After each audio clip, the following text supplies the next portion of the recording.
ආයුබෝවන් යථාර්ථවාදීව ලෝකයේ දෙස බලන්නට සත්‍ය සිදුවීම් සම්පින්ඩනයක පුවත් දිගහැරුම ශ්‍රතා රූපවාහිනී 6:30 ප්‍රධාන ප්‍රවෘත්ති විකාශය සමගින් මම ලකිඳුනුවංග ප්‍රථමයෙන් සිරස්තල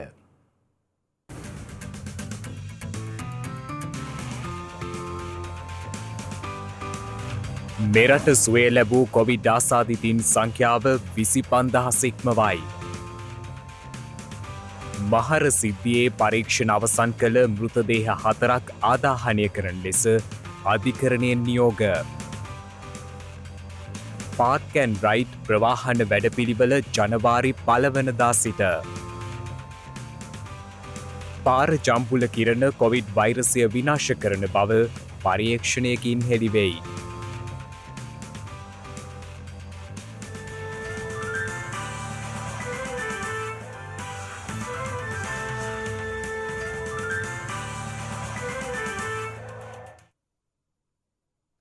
ඊයේ දිනයේ නව කොවිඩ් ආසාදිතයින් 643 දෙනෙකු හඳුනා ගැනීමත් සමග මෙරට සමස්ත කොවිඩ් ආසාදිතයින් සංඛ්‍යාව 34000 සීමාව දික්මවා ගියා.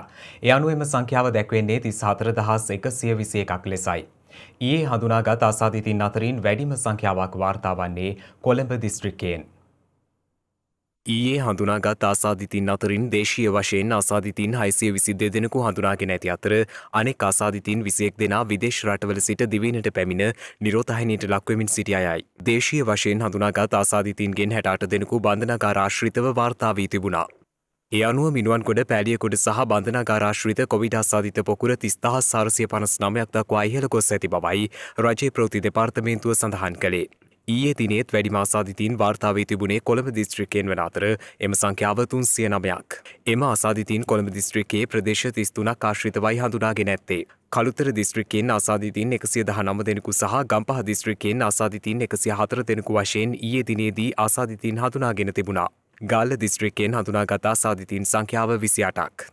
පහුගිය සතිය සහ මේ ඊයේ පෙරේද වෙනකම්ම අපි කතා කළා ලංකාවේ සමස්ත රෝගීන්ගෙන් 80%ක් වාර්තා වෙන්නේ බස්නාහිර පළාතෙන් කියලා. දැන් එක්වරම ඒක 69ට අඩු වෙලා තිනවා. නමුත් ඊට වඩා බැරෑරුම් පණිවිඩය තමයි බස්නාහිරෙන් පිටතට මේ රෝගය ව්‍යාප්ත වෙන්න පටන් අරන් තියෙනවායි කියන කාරණේ. පෙරේද දවසේ වාර්තා වෙච්ච සමස්ත රෝගීන් ගත්තාම පරිපාලන දිස්ත්‍රික්ක 25න් 19කින්ම රෝගීන් වාර්තා වෙනවා පෙරේද දවස වෙනකොට. ඒ වගේම රෝගීන් 10 දෙනෙකුට වඩා වාර්තා වුණේ කලින් දිස්ත්‍රික්ක 5කින් 6කින් විතර. දැන් පෙරේද දවස වෙනකොට දිස්ත්‍රික්ක 11කින් වාර්තා වෙනවා රෝගීන් 10කට වැඩිය.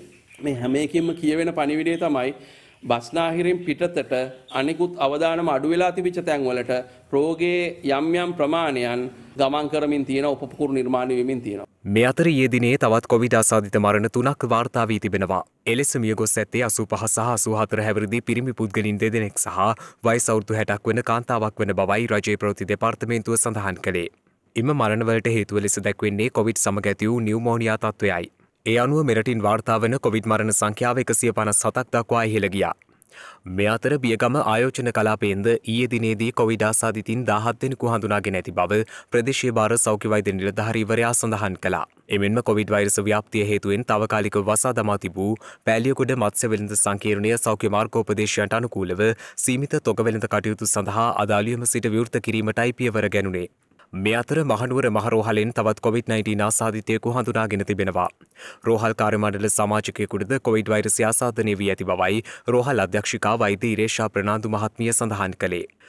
මේ අතර වවුනියාව ලංකා කතෝලික දෙමළ මිශ්‍ර විද්‍යාලයේ ඉගෙනුම ලබන 15 සැවරදී පාසල් ශිෂ්‍යාවකටද කොවිඩ්-19 ආසාදනය වී ඇති බවට හඳුනාගෙන තිබුණා. මෙම සිසුවිය පසුගිය 14 වනදා පාසලට ගොස් ඇති අතර ඒ හේතුවෙන් එම විද්‍යාලය සහ ගාමිණී විද්‍යාලය හා රඹකුළම කාන්තා විද්‍යාලය යන පාසල් තාවකාලිකව වසා දැමීමටයි පියවරගෙන ඇත්තේ.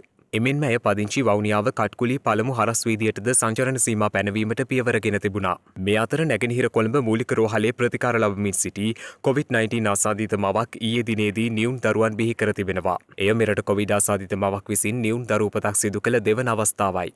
රෝහල් ආරංචි මාර්ග සඳහන් කළේ මව සහ දරුවන් සුවෙන් පසුවන බවයි. මේ වන විට වෛරස් ආසාදිතව රෝහල්වල ප්‍රතිකාර ලබන පුද්ගලින් සංඛ්‍යාව 8312ක් වන අතර වෛරස් ආසාදිතයයි සැකසහිතව රෝහල්වල විමර්ශනය යටතේ පසුවන පුද්ගලින් සංඛ්‍යාව 709ක්. මේ දක්වා කොවිඩ් ආසාදනයෙන් සුවය ලැබූ සමස්ත පුද්ගලින් සංඛ්‍යාව 25000 සීමාව දික්මවා ගොස් ඇති අතර එය දැක්වෙන්නේ 25652ක් ලෙසයි. ගුවන් තොටුපළ විවෘත කිරීමෙන් පසු සංචාරකයින් මෙරටට පැමිණීමේදී ඔවුන් දින 14ක කාලයක් නිරෝධායනය වීම අනිවාර්ය බව මහජන සෞඛ්‍ය සේවා පිළිබඳ නියෝජ්‍ය අධ්‍යක්ෂ ජෙනරාල් වෛද්‍ය හේමන්ත හේරත් මහතා පවසනවා. පළමුවෙන්ම කියන්න ඕනේ කිසිම පුද්ගලයෙක් නිදහසේ ගමන් කිරීමට අවසර ලැබෙන්නේ නැහැ දින 14කට අඩු කාල සීමාවක් තුළ අද පවතින නීති රීති යටතේ. ඒක පැහැදිලිව අපි කිව යුතුයි. සංචාරකයන් ලංකාවට පැමිණෙන අවස්ථාවකදී අපි පැහැදිලිවම ඒ අයට දැනුම් දීලා තියෙන කියන්නේ ප්‍රාදේශීය සෞඛ්‍ය බලධාරීන් සහ සෞඛ්‍ය අමාත්‍යාංශයේ අධීක්ෂණයේ යටතේ ආම වශයෙන් දින 14ක් ආරක්ෂා සහිතව ඒ වගේම වෙනත් අය ගැටෙන්නේ නැතුව ඒ අයට ගත කිරීමට අවශ්‍ය කරන වැඩපිළිවෙලක් සහ අවශ්‍ය මාර්ගෝපදේශ ලබා දීලා තියෙනවා. මේ මාර්ගෝපදේශ අනුව පමණයි කටයුතු කරන්න පුළුවන් වෙන්නේ. ඔවුන් මේ දින 14 ගත කිරීමෙන් පසුව අපිට ඒ අවශ්‍ය කරන PCR පරීක්ෂණ වලින් ඔවුන්ගේ මේ රෝගී තත්ත්වය පිළිබඳව සෑහීමකටපත් වුණොත් ඉන්පසු සාමාන්‍ය ජනතාව වගේම නිදහසේ ගත කිරීමට හැකියාව ලැබෙනවා. නමුත් මේ කියල්ල සම්පූර්ණ වන්නේ අපිට දින 14කට වඩා ගත කරන සංචාරකයන් පැමිණෙනවාද නැද්ද කියන එක මත. හැබැයි දින 14කට අඩුවෙන් ගත කිරීම සඳහා මේ වන විට සංචාරකයන් සඳහා අපි මොනම ආකාරයකින්වත් අවසර දීලා නැහැ. COVID-19 ආසාදිතයින් වැඩි වශයෙන් හඳුනා ගැනීමත් සමග තවත් ප්‍රදේශ දෙකක් ඊයේ රාත්‍රියේ සිට හුදකලා කෙරුණා. පානතුර සහ මොනරාගල ප්‍රදේශ දෙකකුයි මෙලෙස හුදකලා තත්ත්වයට පත් කෙරුණේ. එනු කොවිඩ් ආසාදිතයින් 40කට අධික සංඛ්‍යාවක් මේ වන විට වාර්තා වී ඇති පානතුර තොටවත්ත ප්‍රදේශයේ ඊයේ රාත්‍රියේ සිට හුදකලා කෙරුණා. එමෙන්ම COVID-19 ආසාදිතයින් 25කට අධික සංඛ්‍යාවක් වාර්තා වී ඇති මොනරාගල බඩල්කුමර අලුපත ප්‍රදේශයේද හුදකලා තත්ත්වයට පත් කිරීමටයි පියවර ගැනුණේ. තවදුරටත් කොළඹ නගරේ පොලිස් වසම් 9ක්, ඒ වගේම වැල්ලම්පිටිය, පෑලියගොඩ, වත්තල, අටලුගම, කිරිබත්ගොඩ, නිට්ටඹුව ඇතුළු ග්‍රාම සේවක වසම් 24ක් හුදකලා කර තිබෙනවා. මේ හුදකලා නියෝගය තවදුරටත් ඒ ආකාරයටම ක්‍රියාත්මක වෙනවා. අපි විශේෂයෙන් මේ ප්‍රදේශ ජනතාවගෙන් ඉල්ලා සිටිනවා නිරන්තරයෙන් මේ හුදකලා නියෝගවලට ගරු කරලා තමුන්ගේ නිවසේ ඉඳලා සංචාරණය සීමා කරලා සහයෝගය දක්වන්න. ඔබ නිවසේ ඒ ආකාරයට සිටියොත් නිරන්තරයෙන්ම ඔබේ ප්‍රදේශයේ ඉතා ඉක්මනින් මෙම හුදකලා බවින් මුදවා හැරීමට අවස්ථාව ලැබෙනවා. මහර බන්ධනාගාර සිද්ධියෙන් මියගිය රැඳවියන් 4 දෙනෙකුගේ පශ්චාත් මරණ පරීක්ෂණ වාර්තා ඇතුළත් රහසිගත වාර්තාවක් සිද්ධිය සම්බන්ධයෙන් විමර්ශනය කරන පංචපුද්ගල විශේෂඥ කමිටුව විසින් අද වත්තල මහේස්ත්‍රාත් අධිකරණයට ඉදිරිපත් කළා. එහිදී එම මියගිය රැඳවියන් 4 දෙනාගේ සිරුරු ආදාහනය කරන ලෙසයි වත්තල මහේස්ත්‍රාත් අධිකරණය නියෝග කළේ. පසුගිය නොවැම්බර් මාස 29 සහ 30 යන දිනවල මහර බන්ධනාගාරයේ ඇති වූ කලහකාරී තත්ත්වය හේතුවෙන් බන්ධනාගාර රැඳවියන් 11 දෙනෙකු මිය ගොස් තිබුණා. ඒ අනුව ඊට අදාළ නඩුව අද වත්තල මහේස්ත්‍රාත් බුද්ධික ශ්‍රී රාගල මහතා හමුවේ කැඳවනු ලැබුවා. එහිදී නීතිපති දෙපාර්තමේන්තුව මෙන්ම මියගිය රැඳවියන්ගේ පාර්ශවයේ නීතිඥයන්ද අධිකරණයට කරුණු ඉදිරිපත් කළා. මේ අතර මහර සිද්ධියෙන් මියගිය රැඳවියන් 4 දෙනෙකුගේ පශ්චාත් මරණ පරීක්ෂණ වාර්තා ඇතුළත් රහසිගත වාර්තාවත් අද එම සිද්ධිය සම්බන්ධයෙන් විමර්ශනය කරන පංච පුද්ගල විශේෂඥ කමිටුවක් විසින් මහේස්ත්‍රාත්වරයා වෙත ඉදිරිපත් කර තිබුණා. එහිදී එම සිදුවීමේදී මියගිය සිව් දෙනාගේ පශ්චාත් මරණ පරීක්ෂණ වාර්තා මගින් පෙන්වා දී ඇත්තේ මරණවලට මූලික හේතුව වෙඩි වැදීම් බවයි. රැඳවියන් වෙනුවෙන් පෙනී සිටි නීතිඥයින් අධිකරණයෙන් ඉල්ලා ඇත්තේ පශ්චාත් මරණ පරීක්ෂණය සඳහා සිදු කළ රැඳවියන් 4 දෙනාගේ දේහය භූමදානය සඳහා ඔවුන්ගේ ඥාතීන් වෙත බාර දෙන ලෙසයි. කෙසේ වෙතත් නීතිපති දෙපාර්තමේන්තුව වෙනුවෙන් පෙනී සිටි රජයේ අධිනීතිඥ නිශාරා ජයරත්න ඊට විරුද්ධව පළ කර තිබෙනවා. ඇය සඳහන් කර ඇත්තේ මලසිරුරු භූමදානය කිරීම සමාජයට හානි කර විය හැකි බවයි. IDH රෝහලේ පවතින පහසුකම් අනුව අදාළ මෘතදේහ තවදුරටත් රඳවා තබා ගැනීම ගැටලු සහගත බව සඳහන් කළ ඇය එවන් නියමිත උෂ්ණත්වය යටතේ ආදාහනය කළ යුතු බවයි. උත්සව සමයේ විවිධ අවශ්‍යතා සපුරා ගැනීම සඳහා සෑම පවුලකටම සහන පොලියට මූල්‍ය පහසුකම් සැලසීමට රජය තීරණය කර තිබෙනවා. ණය සම්පාදනය කාණ්ඩ 3ක් යටතේ ක්‍රියාත්මකයි. ඒ අනුව නිවේදනයක් නිකුත් කරමින් ජනාධිපති මාධ්‍යංශය සඳහන් කරන්නේ මෙම ණය සම්පාදනයේ කාණ්ඩ 3ක් යටතේ සිදු කරන බවයි. මාසකට රුපියල් 50,000කට වැඩි වැටුප් හෝ ආදායම් ලාභීන්ට රුපියල් 50,000ක ණයක් ලබා ගැනීමට හැකි වෙනවා. මාසික වැටුප හෝ ආදායම රුපියල් 25,000ක් සහ රුපියල් 50,000ක් අතර පිරිසකට රුපියල් 25,000ක ණයක් ලබා ගැනීමට හැකියාව ලැබෙන බවයි එම නිවේදනයෙහි දැක්වෙන්නේ. මාසික වැටුප හෝ ආදායම රුපියල් 25,000ට අඩු නම් ලබාගත හැකි ණය මුදල රුපියල් 10,000ක්. ණය සපයුනේ ලංකා බැංකුව, මහජන බැංකුව, ජාතික ඉතිරි කිරීම බැංකුව, ප්‍රාදේශීය සංවර්ධන බැංකුව සහ සමෘද්ධි බැංකුව මගින් පරිපූර්ණක සහන මූල්‍ය පහසුකම් ලබා ගැනීමට කැමති රාජ්‍ය සහ පෞද්ගලික දෙයන්ශී සේවකයන් සිය ප්‍රධානීන්ට ඒ බව දැනුම් දිය යුතුයි. අදාළ ප්‍රධානියා තම සේවකයන්ගේ සහතික කළ නාමලේඛනය සේවාස්ථානය අසල රාජ්‍ය බැංකුව වෙත ඉදිරිපත් කළ විට එකී බැංකු ශාඛාව විසින් සේවකයන්ගේ ගිණුම්වලට නියමිත මුදල නොපමාව බැර කරනු ලබන බවයි ජනාධිපති මාධ්‍යංශය නිකුත් කළ නිවේදනයෙහි දැක්වෙන්නේ. ණය මුදල මාස 10ක ඇතුළත ගෙවා නිම කළ යුතු අතර ඒ සඳහා අය කරන මාසික පොලිය 0.6.5%. 2021 ජනවාරි සිට ඔක්තෝබර් 31 දක්වා කාලය ඇතුළත සේවකයාගේ වැටුපෙන් ණය මුදල අය කර ගැනීමටයි නියමිතව ඇත්තේ. රජයේ විශ්‍රාමලාභීන්ට සහ සමෘද්ධිලාභීන්ට ණය සම්පාදනයේ විශ්‍රාම වැටුප් දෙපාර්තමේන්තුවට සහ සමෘද්ධි බැංකුවට පැවරෙන බවයි එම නිවේදනයෙහි වැඩිදුරටත් දැක්වෙන්නේ. ත්‍රිරෝද රථ, පාසල් වෑන් සහ බස් රථ හිමියන්ට සහ පෞද්ගලික බස් රථ සේවකයන්ට වැනි අයට සිය බැංකු ගිණුම පවත්වාගෙන යන රාජ්‍ය බැංකුව වෙත ජාතික හැඳුනුම්පත ඉදිරිපත් කොට සහන ණය මුදල් ඉල්ලුම් කිරීමට හැකියාව පවතිනවා. මේ කාණ්ඩයට අයත් නොවන එහෙත් රාජ්‍ය බැංකුවල ගිණුම් ඇති දෛනික රැකියාවන්හි නිරත වූවන්ටද සිය බැංකුව වලින් මූල්‍ය පහසුකම් ඉල්ලුම් කළ හැකියි. 2019 COVID-19 අර්බුදය හමුවේ අදාළ වූ ආර්ථිකය සහ ජනජීවිතයේ මුළුමනින්ම යථා තත්ත්වයට පත් කොට 2020 දී අහිමි වූ ප්‍රගතියද සමගින් 2021 වසරේ රට ඉදිරියට ගෙන යාම රජයේ අරමුණු වී තිබෙන බවයි එම නිවේදනය මගින් වැඩිදුරටත් දක්වා ඇත්තේ. මීට සුළු මොහොතකට පෙර තවත් කොවිඩ් ආසාදිතයින් 326 දෙනෙකු හඳුනා ගැනීමත් සමග මෙරට සමස්ත කොවිඩ් ආසාදිතයින් සංඛ්‍යාව 34447ක් දක්වා ඉහළ ගොස් තිබෙනවා. සුළං සූර්යතාපය සහ ස්වභාවික වායු වැනි පුනර්ජනනීය බලශක්ති ප්‍රභවයන් විදුලි පද්ධතියට කඩිනමින් එක් කර ගැනීමට ඇති හැකියාව සම්බන්ධයෙන් ජනාධිපති ගෝඨාභය රාජපක්ෂ මහතාගේ අවධානය යොමුව තිබෙනවා. ඒ අනුව පුනර්ජනනීය බලශක්ති උත්පාදනය කෙටිකාලීන ඉලක්ක ඇතිව ක්‍රමානුකූලව සහ කඩිනමින් සිදු කළ යුතු බවයි ඊයේ පෙරවරුවේ ජනාධිපති කාර්යාලයේ පැවති විදුලි උත්පාදන පිළිබඳ සාකච්ඡාවේදී ජනාධිපතිවරයා විසින් අවධාරණය කර ඇත්තේ. නිවේදනයක් නිකුත් කරමින් ජනාධිපති මාධ්‍යංශය සඳහන් කරන්නේ සෞභාග්‍ය දැක්ම ප්‍රතිපත්ති ප්‍රකාශයට අනුව 2030 වන විට සමස්ත විදුලි අවශ්‍යතාවයෙන් 70%ක් පුනර්ජනනීය බලශක්ති ප්‍රභවයන්ගෙන් සපුරා ගැනීමට රජය අපේක්ෂා කරන බවයි. 2021 වසර අවසන් වන විට එම ධාරිතාව මෙගාවොට් 100 දක්වා වැඩි කිරීමට අපේක්ෂා කරන බවද ජනාධිපති මාධ්‍යංශය නිකුත් කළ නිවේදනයෙහි සඳහන් වනවා. ඉදිරියේදී චුන්නක්කාම් සහ පූනරින් යන ප්‍රදේශ කේන්ද්‍ර කරගනිමින්ද සුළම් බලාගාර ඉදිකිරීමට අපේක්ෂිත බවත් සූර්ය බලයෙන් සහ ස්වභාවික වායු යොදා ගනිමින් නිෂ්පාදනය කරන මෙගාවොට් සංඛ්‍යාවද ක්‍රමානුකූලව ඉහළ නැංවීමටද සැලසුම් කර ඇති බවයි එම නිවේදනයෙහි දැක්වෙන්නේ. එසේම අදාළ ව්‍යාපෘති ක්‍රියාවට නැංවීමේදී පෞද්ගලික ව්‍යවසායකින්ට ඇතිවන බාධා ඉවත් කොට ඒ සඳහා සියලු දිරිගැන්වීම් රජය මගින් ලබා දිය යුතුයයිද ජනාධිපතිතුමා ඊයේ පැවති සාකච්ඡාවේදී අවධාරණය කර තිබෙනවා. ලෝකේ ට්‍රෙන්ඩ් එක තියෙන රිනියවබල් එනර්ජි වලට යන්න ඒ ට්‍රෙන්ඩ් එකත් එක්ක අපිත් යන්න ඕන. උලංගයි, අවුවයි, ජලයයි නේ තියෙන්නේ. ඒකට අපි කන්සන්ට්‍රේට් කරන්න ඕනේ. ඒකනේ අපි 70%ක් කියලා කියන්නේ. එහෙම නැත්නම් කවදා හරි 100%ක් හරි යන්න පුළුවන් නම් එතෙන්ට යන්න ඕන. මේ ටාගට් එක තියෙන්නේ අපිව පුෂ් කරන්න. මම කියන්නේ අවංකව වැඩේ කරන්න. පරක්කු වෙන්න දෙන්න එපා රට වෙනුවෙන්. මේ අතර සූර්යකෝෂ මාර්ගයෙන් බලශක්ති නිෂ්පාදනය සැලසුම් කිහිපයක් යටතේ සිදු කරන අතර හඳුනාගත් සමෘද්ධි පවුල් ලක්ෂයක් සඳහා නිවාසවල වහලය මත සූර්යකෝෂ ඉදිකර ඔවුන්ට ආදායමක් හිමි වනසේ එක් ව්‍යාපෘතියක් ක්‍රියාවට නැංවීමට නියමිතයි.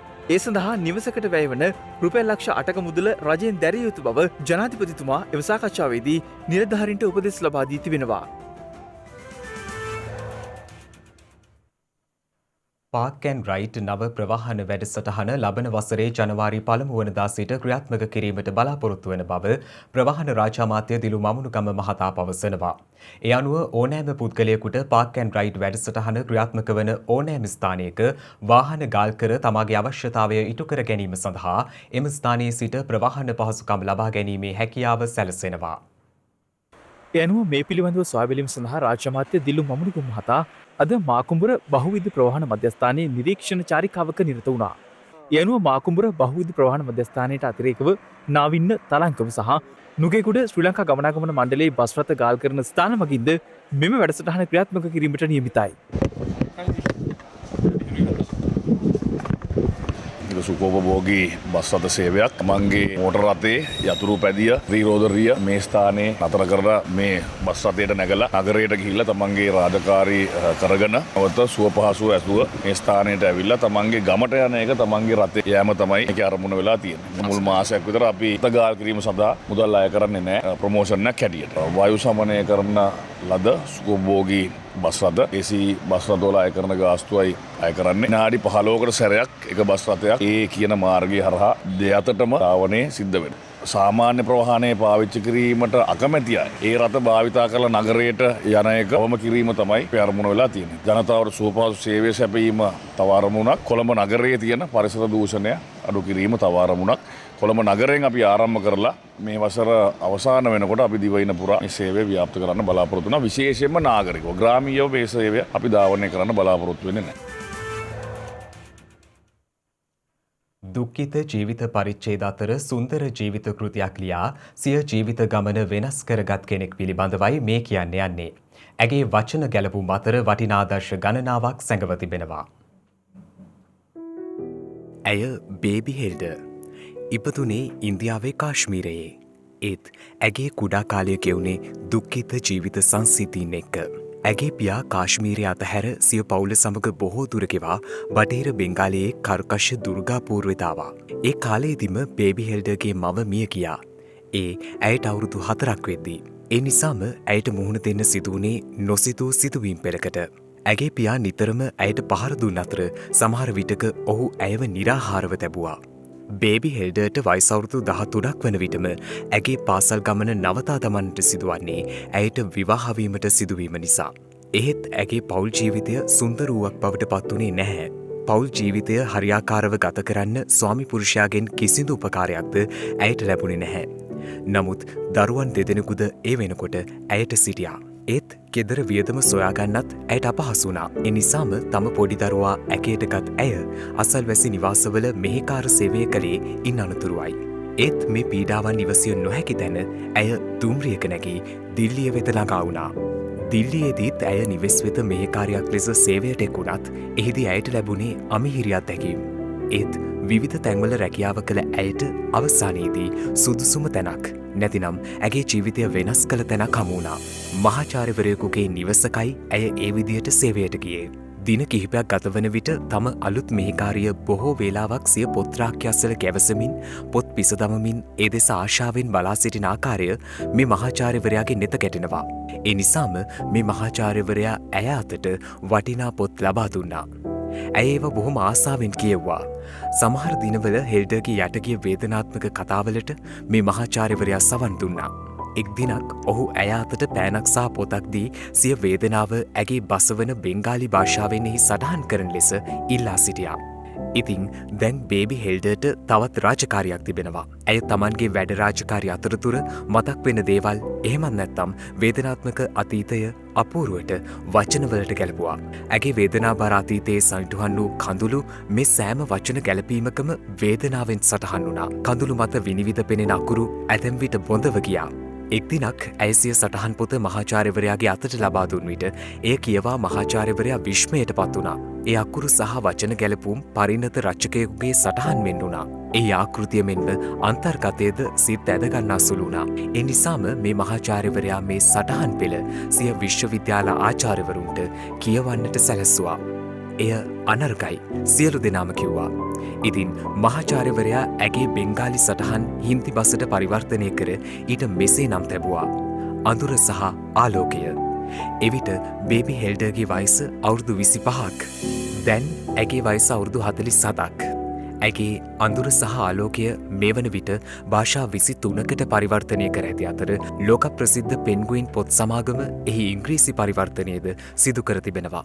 මේ වන විට බේබි හෙල්ඩර් ඉන්දියානු සාහිත්‍ය සංගමයේ හොඳම ලේඛිකාව සම්මානයද රොටරි ජාත්‍යන්තර සම්මානයද ලබාගෙන ඇති අතර ප්‍රසිද්ධ ලේඛිකාවක් බවට පත්ව සිටිනවා. ඉන්දියාවේ බොහෝ විශ්වවිද්‍යාලවල ඇය ආරාධිත දේශකයෙක්. මේ සියලු කීර්තිය හා යසස මැද ඇය තවමත් මහාචාර්යවරයාගේ නිවසේ මෙහෙකාරියයි. මේ ගැන බොහෝ දෙනා ඇගෙන් විමසද්දී ඇගේ පිළිතුරුනේ ඇගේ ජීවිතය වෙනස් කළ තැන ඇයට වචන ගලා එන බවයි. ඇය මේ වන විට තවත් නවකතා ත්‍රිත්වයක්ද ප්‍රකාශයට පත් කර තිබෙනවා. ඇය අවසානයේ ඇගේ වචනයෙන්ම අපූරු පණිවිඩයක් අපිට කියා දෙනවා. ඔබ නූගත්තුවත් හොඳ බුද්ධිමත් මිනිසුන්ගේ ඇසුර ඔබට නිවැරදිම මාවත කියා දෙන බවයි ඒ ආදර්ශය. දුක්ඛිත ජීවිත පරිච්ඡේද පසුකර යද්දී සුන්දරතම ජීවිත කෘති ඔබටද මුණ ගැසෙනු ඇති. එවන් ජීවිත කෘතියක පෙරවතනසේම පසුවතනද සවිමත් වචන පෙළ ගැස්මක් බවට පත්වනු ඇති.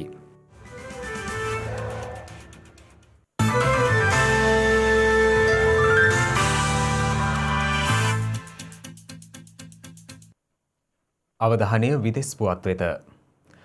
පාර ජම්බුල ආලෝක කිරණ මගින් නව කොවිඩ් වෛරසය කාර්යක්ෂමව ෂණිකව සහ අඩු වියදමකින් විනාශ කළ හැකි බව නවතම අධ්‍යයනයකින් හෙළිවී තිබෙනවා. ඒ අනුව එලෙස පාරජම්පුල කිරණ නිකුත් කරන උපාංග වායු සමීකරණ සහ ජල පද්ධතින් වලට සම්බන්ධ කිරීම මගින් කොවිඩ් වෛරසය කාර්යක්ෂමව විනාශ කළ හැකි බවයි එම සොයාගැනීම සිදු කළ විද්‍යාචීන් පෙන්වා දෙන්නේ. මෙම අධ්‍යයනය සිදු කර ඇත්තේ එක්සත් ජනපද ටෙල් අවීව් මිත්‍රත්ව විශ්වවිද්‍යාලයේ විද්‍යාචීන් පිරිසක්. කොවිඩ් වෛරස් ගෝලීය වසංගතය හේතුවෙන් විෂබීජාණු හරණය පිළිබඳ ලෝකයේම අවධානය යොමු වී ඇති මොහොතක මෙම සොයාගැනීම විශේෂ වැදගත්කමකින් යුක්ත වන බවයි ඔවුන් පෙන්වා දෙන්නේ. මේ අතර ෆයිසර් බයෝඑන්ටෙක් කොවිඩ් එන්නත ජනතාවට ලබා දීම කැනඩාව ආරම්භ කර තිබෙනවා. ඒ අනුව එක්සත් රාජධානිය සහ ඇමරිකාවට පසු ෆයිසර් බයෝඑන්ටෙක් එන්නත ජනතාවට ලබා දෙන තෙවැනි රට බවට පත්ව ඇත්තේ කැනඩාවයි. ඉදිරිපෙළ සෞඛ්‍ය සේවකීන් සහ සත්කාරක නිවාසවල වෙසෙන වයස්ගත පුද්ගලයින් එන්නත පළමුව ලබා ගැනීමට සුදුසුකම් ලබා ඇති බවයි වාර්තා වන්නේ. මේ අතර නිවසේ සිට සිදු කළ හැකි විනාඩි 20කින් ප්‍රතිඵල ලබා දෙන කොවිඩ් වෛරස් ඇන්ටිජන් පරීක්ෂණවලට ඇමරිකාවේ අනුමැතිය හිමි වී තිබෙනවා. කැලිෆෝනියාවේ ඖෂධ නිෂ්පාදන සමාගමක් එම පරීක්ෂණ කට්ටල $30කට ලබා දෙන අතර ලබන ජනවාරි මාසය වන විට එම පරීක්ෂණ කට්ටල මිලියන 3ක් බෙදා හැරීමට අපේක්ෂිත බවයි විදේශ මාධ්‍ය වාර්තා කරන්නේ. ඇමරිකානු ආහාර හා ඖෂධ පාලන ආයතනය ප්‍රකාශ කළේ හදිසි භාවිතය සඳහා ඇන්ටිජන් පරීක්ෂණ අනුමත කිරීම වැදගත් සන්ධිස්ථානයක් බවයි. එමකින් ඇමරිකානුවන්ට පරීක්ෂණාගාර මත රැඳී සිටීමකින් තොරව කොවිඩ් පරීක්ෂණ සඳහා ප්‍රවේශයක් ලබා දෙන බවද ඔවුන් පෙන්වා දෙනවා. කෙසේ නමුත් ඇන්ටිජන් පරීක්ෂණ මගින් ආසාදිතයින් ලෙස හඳුනාගැනුණු පුද්ගලයින්ට PCR පරීක්ෂණයක් සිදු කළ යුතු බවටයි එරට වෛද්‍යවරුන් නිර්දේශ කර ඇත්තේ. ගත වූ පැය 24 තුළ ඇමරිකාවෙන් නව කොවිඩ් මරණ 2976ක් වාර්තා වන අතර ආසාදිතයින් 1,99,875 දෙනෙකු වාර්තා වනවා. තවමත් කොවිඩ් ආසාදිත සටහනේ වැඩිම බලපෑමට ලක් වූ රටවල් අතර ඇමරිකාව ඉහළින්ම පසු වන අතර ඉන්දියාව දෙවනුවට වැඩිම බලපෑමට ලක්ව ඇති රට ලෙසයි දැක්වෙන්නේ. ඒ අනුව ගත වූ පැය 24 තුළ ඉන්දියාවෙන් නව කොවිඩ් ආසාදිතින් 26401ක් වාර්තා වන අතර වාර්තා වී ඇති මරණ සංඛ්‍යාව ලෙස දැක්වෙන්නේ 384ක් ලෙසයි. ඒ අනුව ඉන්දියාවෙන් මේ වන විට වාර්තා වන සමස්ත ආසාදිතින් සංඛ්‍යාව 99,32,908ක්.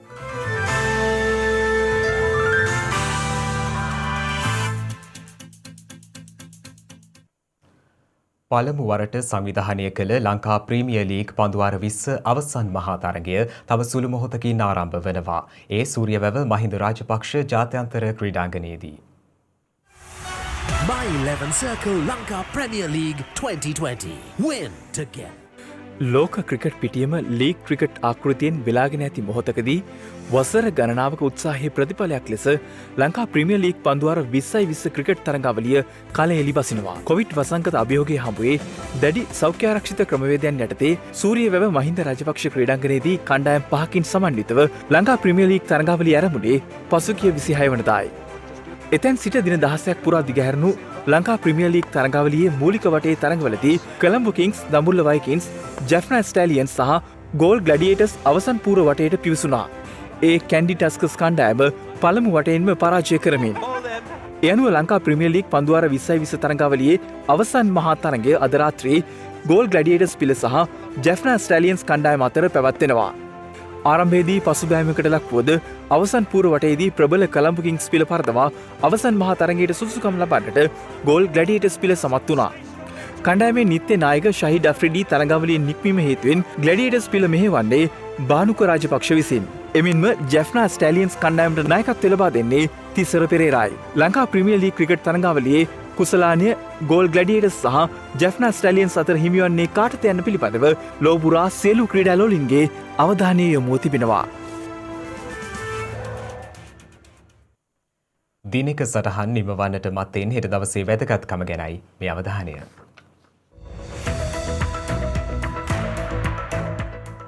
හෙට දෙසැම්බර් මාස 17 වනදා අංග සම්පූර්ණ කොළඹ නව මහජන පුස්තකාලය විවෘත කරන ලැබුවේ 1980 වසරේ දෙසැම්බර් මස 17 වන දිනයි.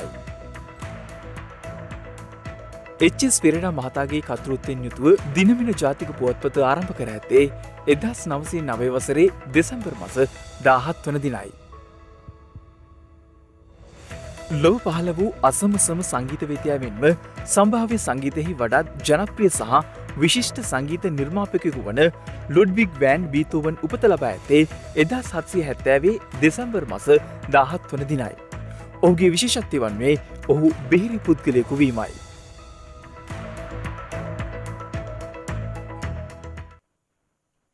ඒ සමගින් ශ්‍රද්ධා ප්‍රධාන ප්‍රවෘත්ති විකාශය නිමාවට පත්වනවා. හමුවෙමු හෙටත් සවස 6:30ට. තෙරුවන් සරණයි.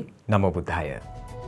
මෙවැනි වැදගත් පුවත් නැරඹීම සඳහා ශ්‍රද්ධා TV News YouTube channel එක subscribe කර සීනුව සලකුණ වන්න.